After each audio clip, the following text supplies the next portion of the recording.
अस्सलाम वालेकुम। मैं हूं आयशा रफ़ीक और आप देख रहे हैं हमारा यूट्यूब चैनल आयशा रफ़ीक ऑफिशियल। नाज़रीन, डॉक्टर वर्दा का केस पिछले 3-4 दिन से सोशल मीडिया पर बहुत ज़्यादा वायरल है। डॉक्टरों ने बाकायदा तौर पर हड़ताल की हुई थी। ये बहुत ही प्यारी सी, खूबसूरत सी, मासूम सी डॉक्टर वर्दा हैं। इनके शौहर बैरून मुल्क होते हैं और डॉक्टर वर्दा DHQ अस्पताल एबटाबाद में जॉब करती हैं। जब वो अस्पताल से छुट्टी के वक्त अपनी दोस्त के साथ एक गाड़ी में बैठती हैं और चली जाती हैं, और वो सब CCTV कैमरे में नज़र आया। ये फुटेज सामने आई है और देखा गया है कि एक गाड़ी जिसकी नंबर प्लेट इस्लामाबाद की थी अस्पताल के गेट से निकलती है और वो इस गाड़ी में बैठती हैं। किसी किस्म की कोई ज़ोर ज़बरदस्ती नज़र नहीं आती, लेकिन वो घर वापस नहीं पहुंचती। शाम होती है, फिर रात हो जाती है, घर वाले परेशान हो जाते हैं। वो लोगों से पूछगिछ करते हैं, उन्हें तलाश करते हैं, मगर कुछ भी पता नहीं चलता और फिर पुलिस में रिपोर्ट दर्ज करवाई जाती है। इसके बाद हर तरफ कोहराम मच जाता है कि डॉक्टर वर्दा गई तो गई कहाँ। इनके कुलीग्स बाकायदा हड़ताल करते हैं, OPD बंद हो जाती है, मरीज़ों की लंबी लंबी कतारें लग जाती हैं, लेकिन डॉक्टर वर्दा का कुछ अता पता नहीं मिलता। फिर एक बड़ी ही अफसोसनाक खबर आती है कि डॉक्टर वर्दा की लाश एबटाबाद के जंगलात से मिली है। वहाँ उन्हें कत्ल करके दफन कर दिया गया था। आखिर डॉक्टर वर्दा के साथ हुआ क्या? डॉक्टर वर्दा जिसके साथ अस्पताल से निकली थी वो कोई और नहीं बल्कि उनकी दोस्त रिदा थी।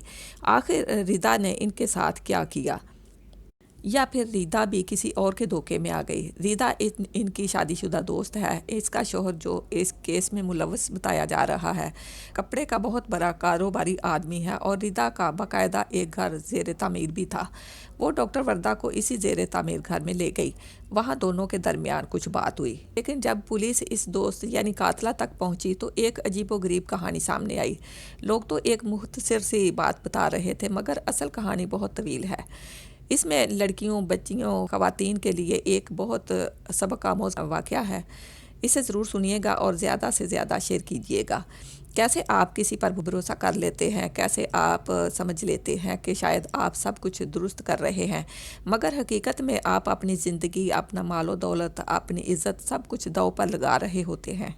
अब हुआ क्या? डॉक्टर वर्दा के शौहर बैरून मुल्क होते हैं। वो कुछ दिन पहले ही शौहर से मिलकर वापस पाकिस्तान आई थी और दोबारा शौहर के पास जाना चाहती थी। आप जानते हैं कि डॉक्टर्स के लिए बैरून मुल्क जाना एक बहुत बड़ी और पुरकशिश ऑफ़र होती है कि वहाँ अच्छी आमदन होती है, बेहतरीन ज़िंदगी होती है।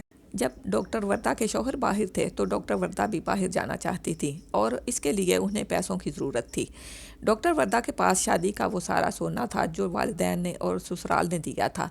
वो सब मिलाकर तकरीबन 67 तोले सोना बताया जाता है, जिसमें कुछ जेवर इनका अपना बनाया हुआ था, कुछ शादी से पहले का, कुछ बड़े सेट मसलन 20 तोले का एक तरफ से था, 10 तोले का एक और सेट था और तकरीबन 20 तोले ससुराल की तरफ से था। पहले तो खबर ये आई कि डॉक्टर वर्दा ने ये जेवर बैरून मुल्क जाने से पहले अपनी दोस्त रिदा के पास रखवाया था, लेकिन अब ये कहा जा रहा है कि ये जेवर 2 साल पहले रखवाया गया था और अब डॉक्टर वर्दा ये जेवर वापस लेना चाहती थी। मामला कुछ यूँ सामने आया कि डॉक्टर वर्दा ने गालबन ये जेवर रिदा के पास गिरवी रखवाया था। उन्हें कुछ रकम की ज़रूरत थी, शायद शौहर को बाहर भिजवाने के लिए या अपने कागजात के लिए। उसके बदले में उन्होंने तकरीबन 83 लाख रुपए रिदा से लिए थे। वो रकम जैसे भी इस्तेमाल हुई, जो भी हुआ, वक्त गुजरने के बाद डॉक्टर वर्दा ने अपनी दोस्त को 1 करोड़ 23 लाख रुपए के चेक दिए। अब सवाल ये है कि लिए तो 83 लाख थे, तो चेक 1 करोड़ 23 लाख का क्यों? कहा यह जा रहा है कि शायद ये नफ़ा मुनाफा या सूद के तौर पर ज़ायद रकम थी, या रिदा की ख्वाहिश पर दबाव में आकर ये रकम ज़्यादा दी गई। ये बात अभी वाज़ेह नहीं, लेकिन इतना ज़रूर है कि डॉक्टर वर्दा ये जेवरात अब वापस लेना चाहती थी। चेक भी दे दिया, मगर रिदा ने जेवर देने की बजाय उन्हें अस्पताल से साथ लिया और अपने ज़ेर तामीर घर ले गई।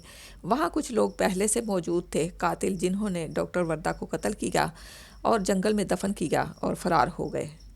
पुलिस ने मोबाइल ट्रैकिंग से लोकेशन निकाली। डॉक्टर वर्दा का फ़ोन एक जगह तक चला और फिर बंद हो गया, वही जगह जहां कत्ल किया गया था। रिदा का फ़ोन भी उसी मुकाम पर मौजूद था। पुलिस ने रिदा को गिरफ़्तार किया और पूछगिछ में सारी बात खुलकर सामने आ गई कि जेवर गिरवी रखवाया गया था।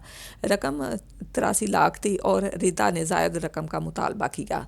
डॉक्टर वर्दा ने चेक भी दे दिया, मगर उस औरत की नीयत बदल गई। اسے لگا شاید پولیس اس تک پہنچ نہیں پائے گی۔ ڈاکٹر وردہ کے والدین نے بھی رپورٹ میں بتایا کہ ان کی بیٹی نے سب زیور کا ذکر گھر میں کیا تھا۔ اسی زیور کی واپسی لینے وہ اس دن ردا کے ساتھ گئی تھی۔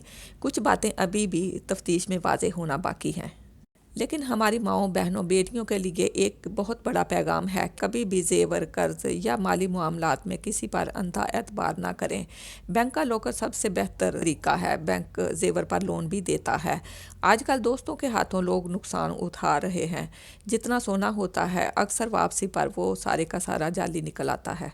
زیور ہمارے گھروں میں اچھے برے وقت کے لیے ہوتا ہے۔ ضرورت پڑنے پر ہم اس سے اپنی ضرورت پوری کر سکتے ہیں۔ والدین جو بڑے پیار سے دیتے ہیں وہ مشکل وقت میں کام آتا ہے، لیکن اسے غلط جگہ گروی رکھنا، غلط ہاتھوں میں دینا، کسی پر اندھا اعتماد کرنا بہت ہی خطرناک ہے۔ ایسے معاملات میں گھر کے دوسرے افراد کو ضرور شامل کریں۔ طریقہ ہمیشہ قانونی اور درست اپنائیں۔ دوستی یا جذبات میں آ کر کوئی بھی فیصلہ نہ کریں۔ اللہ تعالیٰ ڈاکٹر وردہ کے والدین کو صبر جمیل عطا فرمائے اور ڈاکٹر وردہ کے درجات بلند فرمائے، آمین۔